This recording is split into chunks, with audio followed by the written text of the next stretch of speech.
우리가 살고 있는 이 사회, 여러분들은 어떻게 보고 있는지 모르지만 우리의 상식이나 때로는 원칙이 잘 지켜지고 있다, 이렇게 보이시나요?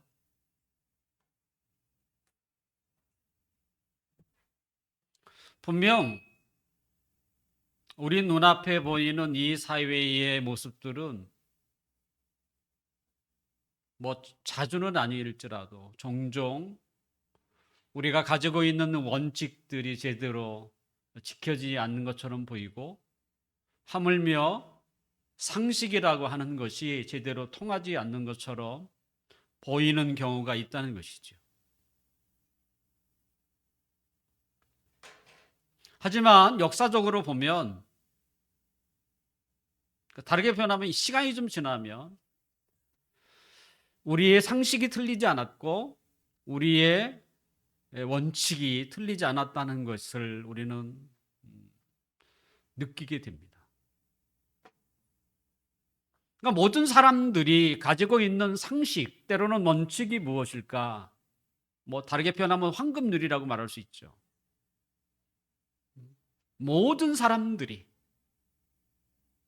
한결같이 가지고 있는 그 원칙,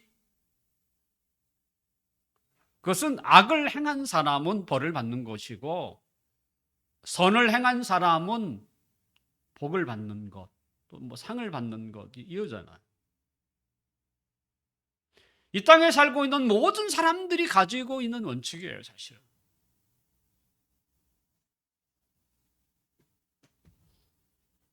이것이 우리가 공의, 때로는 정의라고 말하는 그 정의의 기초입니다. 만약 이 정의가 바로 서 있지 않다면 세상은 어떻게 될까요? 악한 사람이 벌을 받지 않고 선을 행한 사람에게 도리어 화가 미칠 때에, 그러면 세상은 어떻게 될까요? 악이 치달을 거예요.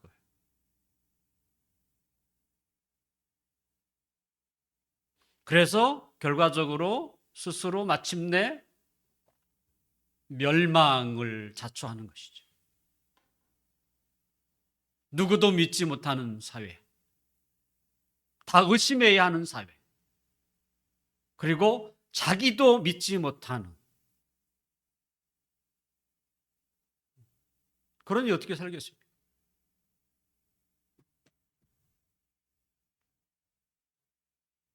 그나마 그렇게 되지 않는 것은, 그래도 세상이 유지되는 것은 세상의 주인이신 하나님이 역사를 다스리고 있기 때문입니다.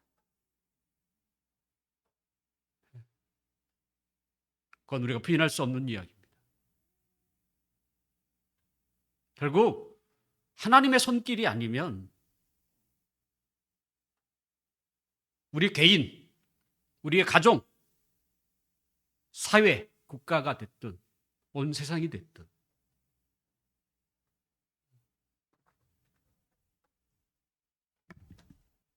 유지될 수가 없는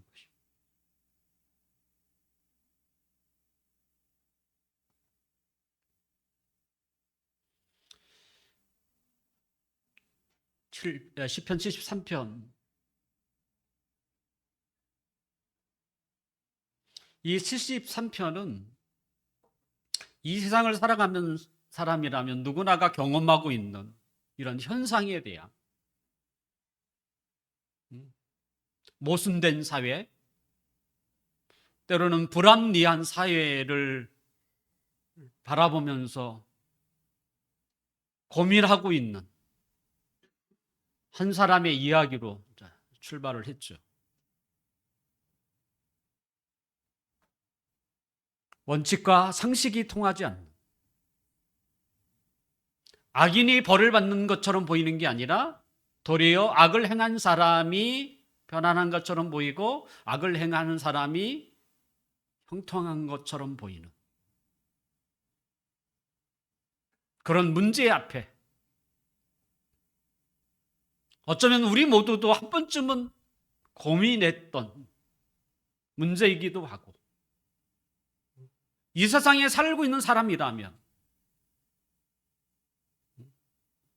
수없이 끊임없이 질문했던 문제이기도 합니다.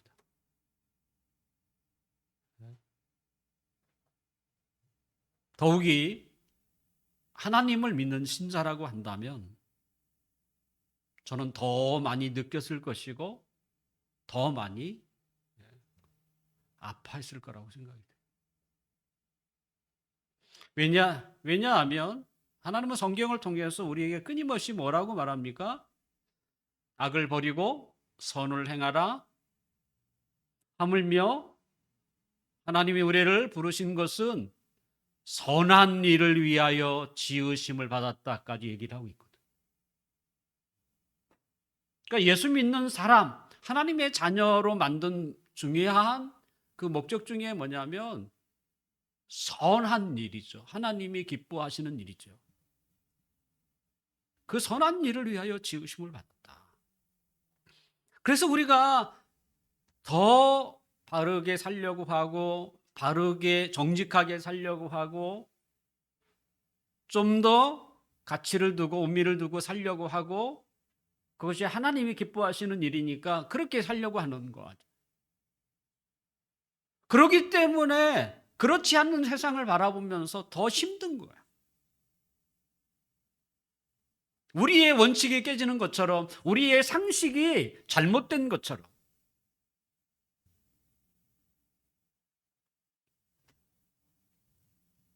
그래서 아삽은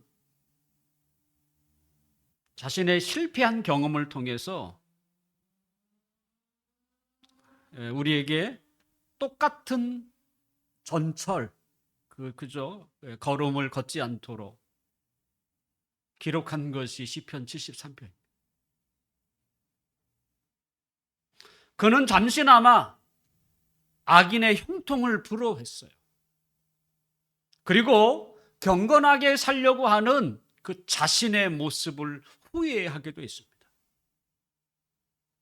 하지만 하나님의 집에서 그 악인의 최후를 보면서 자신이 얼마나 어리석었는지를 깨닫게 됩니다. 그리고 왜 자신이 넘어졌을까? 왜 넘어졌을까? 그 원인이 무엇인가? 그것을 알게 돼요. 그리고 우리가 방금 읽었던 27절, 28절 말씀이 아삽이 우리에게 전하고자 하는 최종 결론입니다. 28절이 뭐라고? 내가 전파하겠다. 내가 너희에게 알리겠다. 이렇게 얘기해요.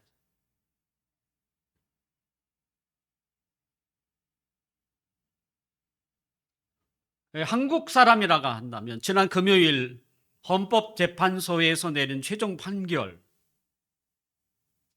아마 다 알고 계실 것입니다.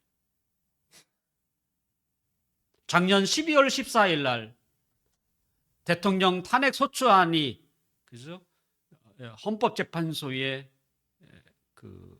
고소가 된지 111일 만에 발표된 내용.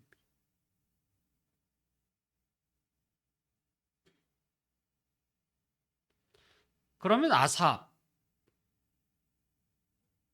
아삽이 제일 처음에 고민을 시작하고 결론에 이르기까지 얼마나 많은 시간이 지났을까? 저는 개인적으로 이 헌법재판소의 판결보다도 훨씬 더 길지 않았을까?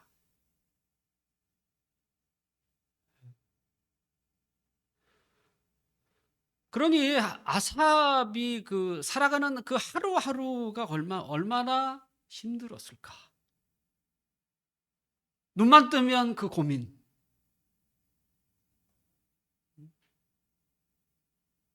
잠자는 시간 위에서는 눈만 뜨고 있으면 늘 고민. 왜 악인은 저렇게 형통하고 경건하게 살려고 하는 자에게는 왜 끊임없이 고난의 연속일까라고 하는 인생의 중요한 숙제죠, 문제. 더군다나 아삽을 더 고통스럽게 한 게 뭡니까? 매일 그는 아침 저녁으로 하나님 앞에 제사를 드리는 사람.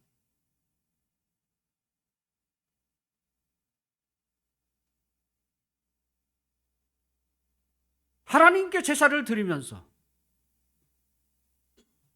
마음은 뭐예요? 풀지 못한 숙제가 여전히 남아있는.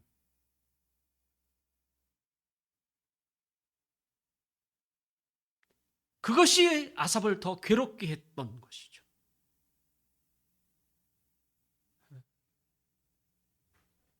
아삽이 내린 최종 결론이 뭘까요? 오늘 본문 27절. 27절 함께 보겠습니다. 시작. 무릇 주를 멀리하는 자는 망하리니 음녀같이 주를 떠난 자를 주께서 다 멸하셨나이다. 아삽의 최종 결론입니다. 하나님을 멀리하는 자는 망한다. 이거였어요. 아삽이 우리에게 전하고 싶은 내용이 그거예요. 하나님을 멀리하는 자는 망한다. 왜 아삽이 갑자기 이런 결론을 우리에게 이야기할까요? 하나님을 멀리하라. 왜 갑자기 그런 말이 나왔죠? 멀리하지 말라? 아삽이 그 악인의 형통을 보면서 자신이 미끄러지고 넘어지게 된 근본 원인이 주를 멀리하는 데서 시작되었다고 그가 깨달은 거예요. 그러니까 왜 아삽이 넘어졌느냐? 왜 악인의 형통을 부러워하고 자신의 삶을 후회했느냐? 그것은 하나님을 멀리했기 때문이다. 그걸 깨달은 거예요. 그래서 이렇게 말할 수 있는 거예요. 주를 멀리하는 자는 망한다. 아삽이 보았던 사회의 모습은 오늘날이라고 해서 크게 달라지지 않습니다. 여전히 악을 행하는 사람은 다 잘 되는 것처럼 보여요. 그리고 바르고 정직하게 살려고 하는 자에게는 인생의 어려움이 그 허들 경기에 끊임없이 넘어야 하는 허들처럼 고난의 연속이야.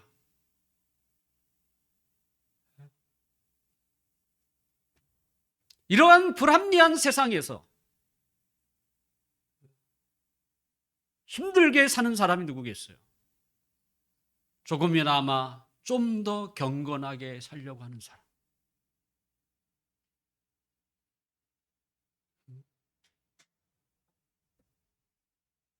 저는 신자가 훨씬 더 그런 마음을 잘 품을 수 있다고 생각하고요. 더 가슴 아파한다고 생각이 되죠.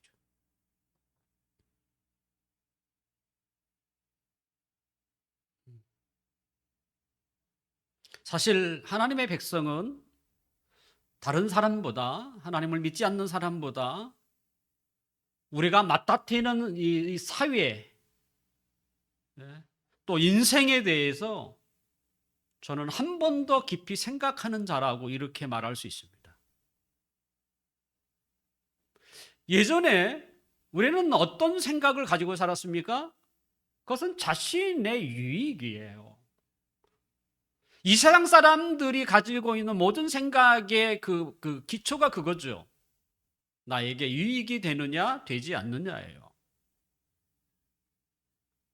자신에게 유익이 되면 찬성하는 것이고요. 그리고 행동하는 것입니다. 이익이 안 되면 반대예요. 모든 기준은 뭐예요? 자신에게 유익이 되느냐 안 되느냐입니다. 혹 다른 사람을 도와주는 구제마저도요, 목적은 그 사람이 아니에요. 자신에게 유익이 되느냐.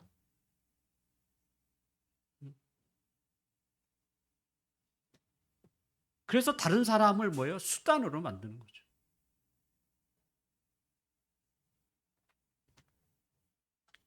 이것이 예전에 우리의 모습이었고 이 세상을 살고 있는 모든 사람들의 기초입니다. 여기에 누가 부인할 수 있겠습니까?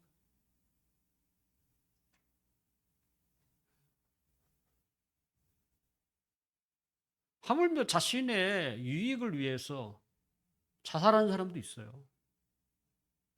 몸에 휘발유를 붓고, 뭐 때문에? 자신의 유익을 위해서.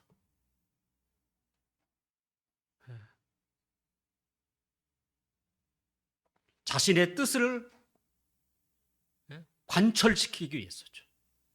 어떻게 됐든 주장하기 위해서. 이게 무서운 거 아닙니까?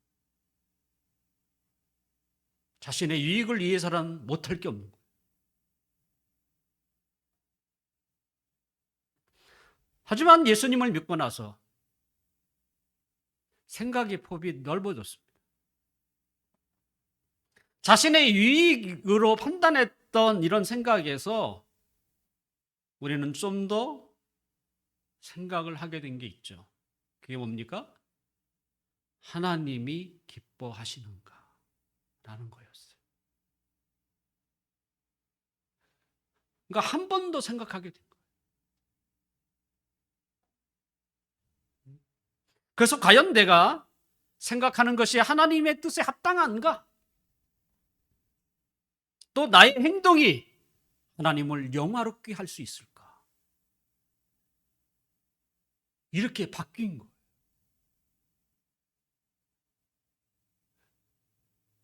제일 처음에는 나의 유익, 이것이 나의 유익일까? 이렇게 생각하다가도 근데 이것이 나에게는 불리해도 하나님이 기뻐하시는 것이다. 그러면 그걸 하는 거예요. 중심이 바뀐 거예요.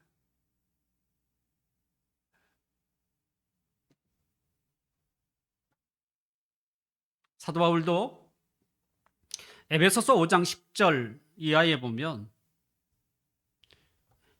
우리가 예수 믿고 나서 어떻게 살아야 할지를 밝히면서 이렇게 얘기해요. 주를 기쁘시게 할 것이 무엇인지 시험하여 보라. 너희가 어떻게 행할지를 자세히 주의하여 오직 주의 뜻이 무엇인가 이해하라. 같은 이야기. 내가 어떤 생각을 가지고 살 것인가, 내가 어떻게 행동해야 할 것인가, 이거에 대한 모든 초점이 어디에게? 주님을 기쁘시게 하는 것. 우리가 예배 전에 불렀던 찬송도 있었죠. 내가 원하는 한 가지. 주님의 기쁨이 되는 것. 과연 우리가 그런 찬양의 가사처럼 그렇게 생각하고 그렇게 행동하는지에 대해서 늘 우리 스스로가 점검해야 하고 그 찬양을 부를 때마다 사실은 흔쾌히 부르지 못하는 것.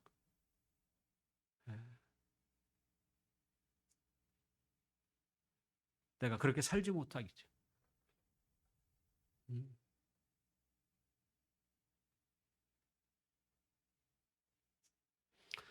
하삽은 눈앞에 펼쳐진 모순된 사회를 바라보면서 어떻게 생각했습니까? 그는 하나님 앞에 하나님의 뜻을 묻지 않았습니다. 하나님 왜 그렇습니까?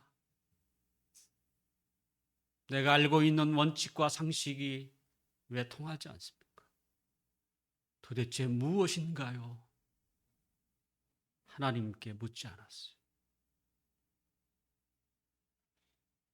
아삽은 자신을 중심으로 생각했어요.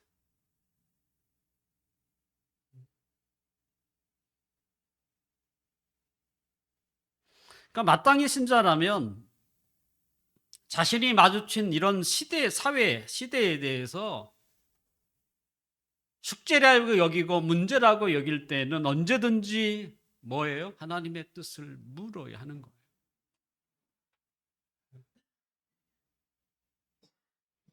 그런데 아삽은 매일 하루에 2번씩 하나님을 예배하는 자임에도 불구하고 그는 가까이 계시는 하나님의 뜻을 묻지 않았어요.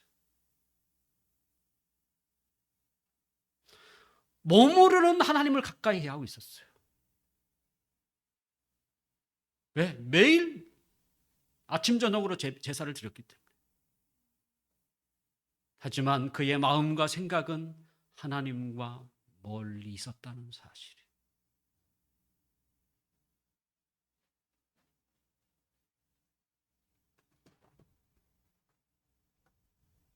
아삽이 왜 하나님의 의정을 묻지 않았는지, 왜 묻지 않았어요?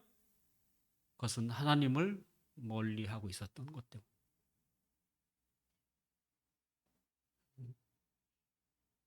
저는 지금도 현대판 아삽이 그죠? 많이 있다고 생각합니다. 몸은 하나님을 예배하는 장소에 있지만 마음과 생각은 하나님과 너무 먼 거예요. 하나님이 무관한 거야, 마음은. 몸으로만 여기 있는 거야.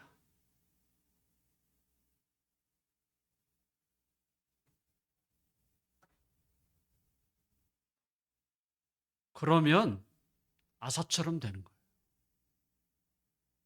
넘어지고 미끄러지고 자신의 인생을 후회하고 하물며 악인들을 부러워하고, 그러니까 세상 잘 나가는 사람을 부러워하는 거죠. 왜요? 마음과 생각에서 하나님이 너무 멀리 있는 거예요.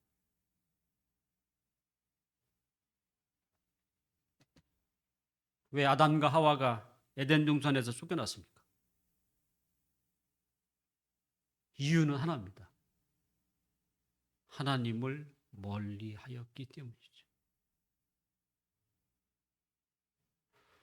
아담과 하와는 왜 하나님이 선악과를 따먹지 말라고 했는 거에 대해서 하나님의 관점에서 생각하지 않아요. 오직 자기 중심에서 생각해요. 그러니까 하나님이 못된 거야.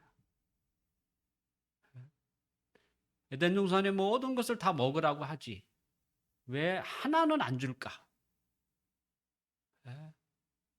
여기에 무슨 신비로운 게 있을 거야. 아마 가장 인간에게 가장 귀한 것이 여기에 담아 있을지도 몰라.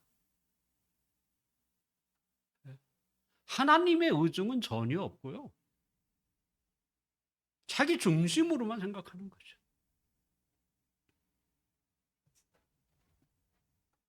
결국 뭐예요? 하나님과 멀리 있는 거예요. 그래서 결국 사단의 유혹 앞에 넘어져는 거죠.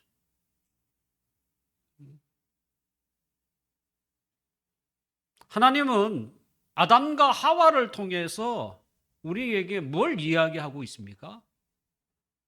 선악과를 따먹지 말라 이런 의미가 아니고요. 하나님을 멀리하면 망한다라는 말이에요. 그 얘기죠. 몸을 이야기하는 게 아니에요. 당연히 몸도 하나님을 가까이 해야 되겠죠. 하지만 더 중요한 게 뭐겠어요? 우리의 마음이죠. 우리의 생각이죠.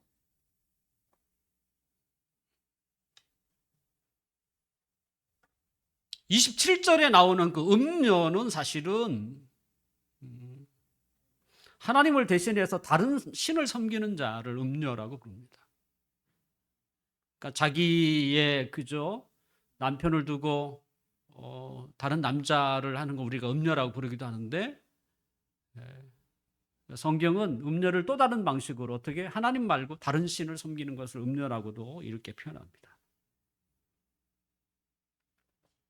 결국 자신이 중심이 돼서 하나님의 뜻과 하나님의 마음은 아예 안중에 없고 오직 자신의 중심에서 자신의 관점에서 바라보는 사람과 다른 신을 섬기는 자는 넓게 보면 다 똑같은 자예요. 어떤 의미에서 두 사람 모두 하나님을 멀리한 사람. 하나님을 멀리한 사람. 우리는 살면서 인생의 수많은 문제가 우리에게 다가오죠. 다가올 수밖에 없어요. 인생이 워낙 그래요. 그런 문제를 그럼 어떻게 풀어낼 것인가? 그게 우리의 숙제잖아요. 하나의 문제가 풀어지면 또 다른 문제가 또 생기고 또 그걸 어떻게든 잘 풀어가면 또 다른 이게 이 인생이에요. 사실은 죽을 때까지 아마 그 패턴은 변함이 없을 거라고 생각이 돼요. 결과적으로 인생은 우리 앞에 닥치는 문제들을 우리가 어떻게 어떤 방식으로 해결할 것인가 뭐 그거의 싸움이죠. 우리 신자들에게 인생의 문제들이 우리 앞에 닥쳤을 때 우리에게 가장 중요한 질문을 던져야 한다면 뭐겠습니까? 하나님의 뜻이죠. 하나님의 의중을 물어야 하는 것이죠.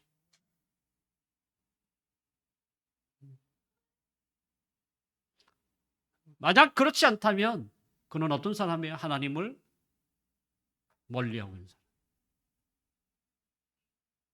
그러면 그 문제가 그를 넘어지게 만들고 그 문제가 그를 덥석 껴안을 것입니다.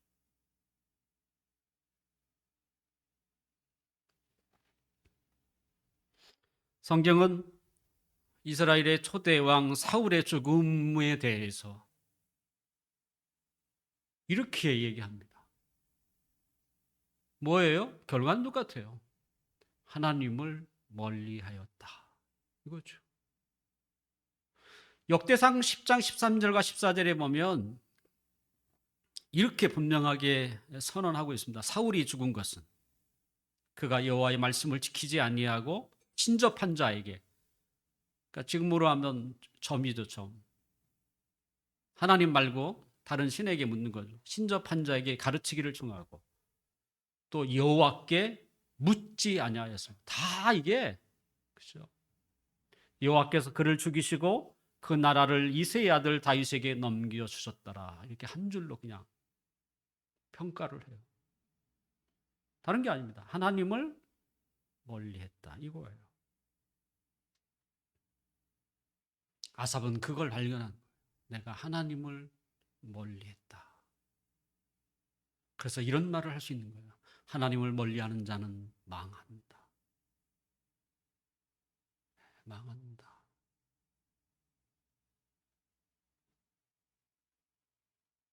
그러면서 우리에게 적극적으로 아삽은 놀라운 고백을 우리에게 전해주고 있죠. 그게 28절입니다. 28절 우리 함께 읽어볼까요? 시작. 하나님께 가까이 함이 내게 복이라. 내가 주 여호와를 나의 피난처로 삼아 주의 모든 행적을 전파하리라. 이게 이제 살 길이죠. 하나님을 멀리하는 것이 망하는 것이라면 살 길은 뭐겠어요? 하나님을 가까이 함이 복이다.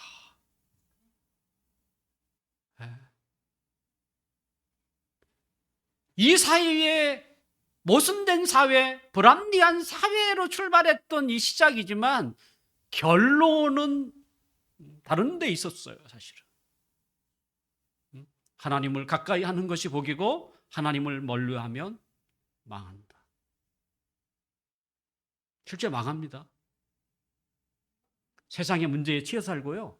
세상의 문제가 뭡니까? 그 문제 때문에 늘 걱정하고 근심하고 염려하며 살 수밖에 없고요. 나중에 죽음이 찾아오면 죽음 앞에 두려워서. 그러니까 그러니까 마지막까지 그냥 그렇게 고통 가운데 살아가는 거예요. 그게 망하는 게 뭐죠? 그게 망하는 거죠. 뭐가 망? 하나님께 가까이 함이 복이다. 뭐가 복이겠어요? 네? 우리가 하나님 안에서 하나님 가까이서 살면 문제가 문제로 보이지 않는 그 신비한 경험을 우리가 경험하고, 그리고 이 세상을 떠날 때도 죽음마저도 우리를 두렵게 하지 않는 이 엄청난 은혜를 우리가, 그러니까 마지막까지 뭐예요? 복인 거야. 공동 번역은 28절을 이렇게 표현을 하고 있습니다. 하나님 곁에 있는 것이 나는 좋사오니 이 몸 들고 주님이시라 하신 일들 낱낱이 전하리이다. 28절을 이렇게 써. 예, 예.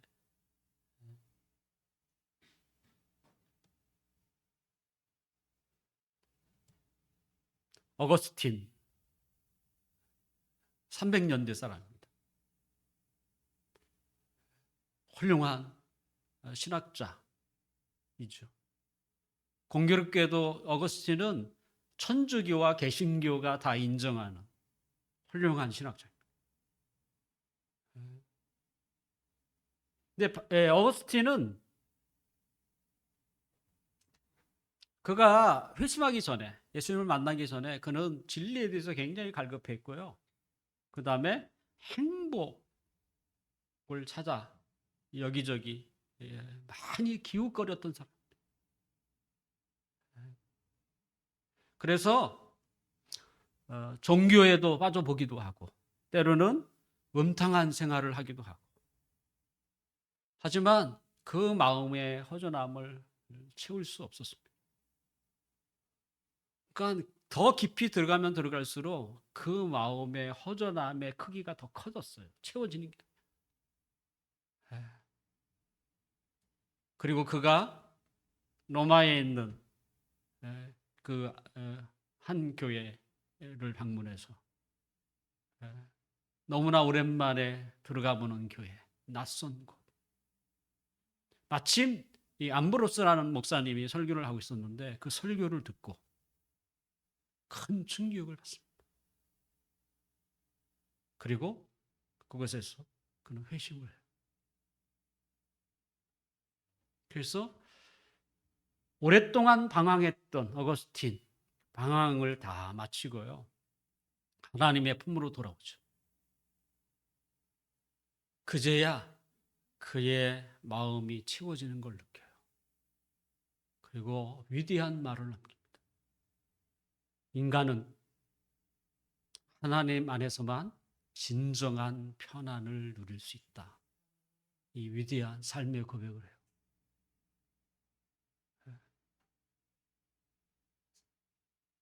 그리고 나서 그가 사도 바울 다음으로 위대한 신학자로 거듭난 거예요.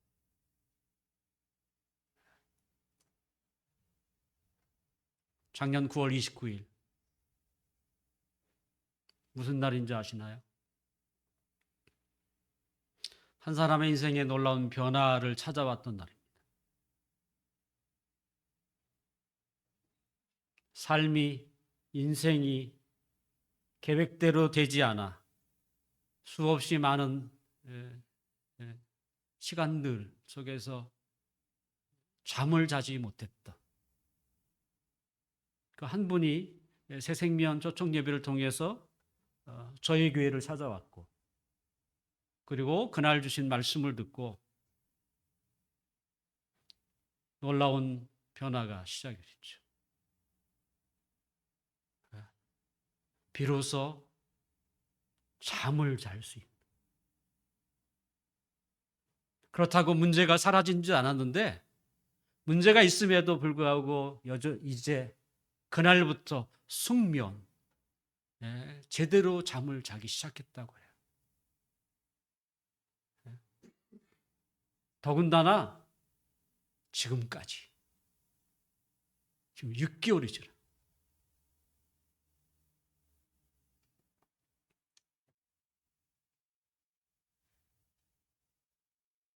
누구겠어요?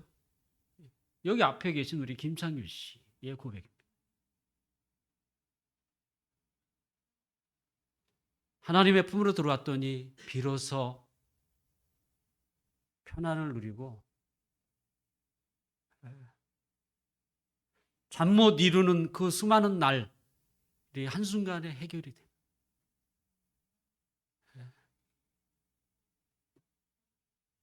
아마 이 모든 것들을 간증할 날이 저는 있을 거라고 생각이 듭니다. 여러분, 하나님을 가까이 하십시오. 가까이 하면 복이 옵니다. 분명 내가 하나님을 위하여 어떤 일을 할까, 이것 때문에 잠이 오지 않을 수는 있어요.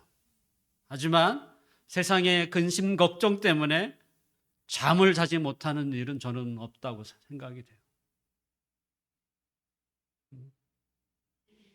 나의 마음과 생활과 인생은 하나님과의 거리에 따라 달라진다는 거예요.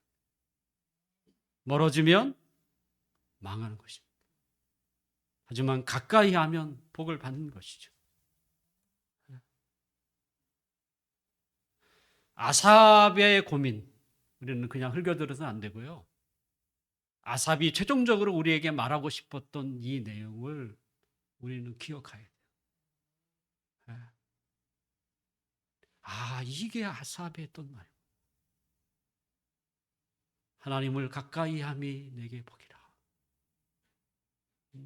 야고보는 하나님을 가까이 하라, 그리하면 너희를 가까이 하시리라, 이렇게 말씀합니다. 어떻게 하면 우리가 하나님을 가까이 할 수 있을까? 제가 예배를 시작할 때 읽었던 신명기 4장에 있는 구절을 읽었는데요. 우리가 기도할 때에 이처럼 하나님을 가까이 했을 때가 없었다, 이런 얘기예요. 우리가 어떻게 하면 하나님을 가까이 할 수 있을까? 기도하는 것입니다. 그리고 성경을 읽는 것입니다. 그리고 하나님을 예배하는 자리에 나오는 것이지. 신자에게 있어서 가장 위험한 상태는 뭐겠습니까? 하나님을 멀리하는 것입니다. 사실 그런 삶은, 그런 생활은 이 살 얼음판을 걷는 것과 또는 지뢰밭을 걷는 것과 저는 비슷하다고 생각해요. 언제 깨질지 모르는, 언제 터질지 모르는, 그러면서도 그 길을 태연하게 걷고 있다면 정말 그건 문제 아닙니까? 분명 하나님은 끊임없이 우리에게 신호를 보내세요. 우리가 하나님을 멀어지려고 할 때마다 신호를 보내요. 그런데 너무 멀어서 그 신호가 보이지 않아요. 하나님이 그렇게 손을 흔들고 소리쳐도 너무 멀어서 그게 보이지 않는다. 우리가 어떤 사람을 만나면 화가 되는 사람이 있고요. 어떤 사람을 만나면 복이 되는 사람이 있습니다. 하지만 하나님은 모든 사람에게 복이 되십니다. 어떤 사람이 됐든.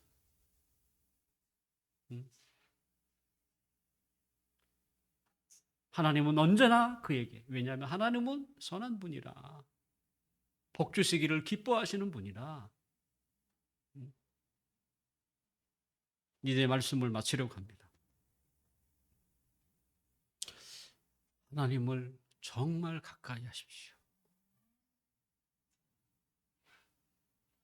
그게 우리의 살 길입니다.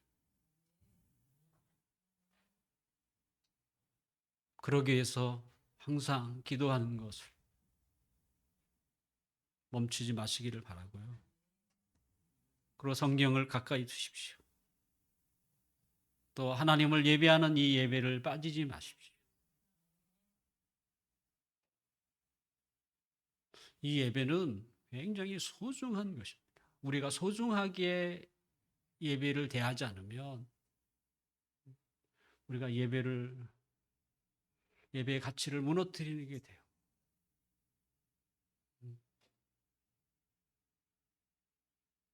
그래서 예배에 참석하신 분은 그냥 내가 무슨 세미나를 왔다 이렇게 생각하시면 정말 저는 왜 저렇게 생각하지? 예배가 어떤 자리인데? 여러분 스스로가 예배의 가치를 높여주셨으면 좋겠어요.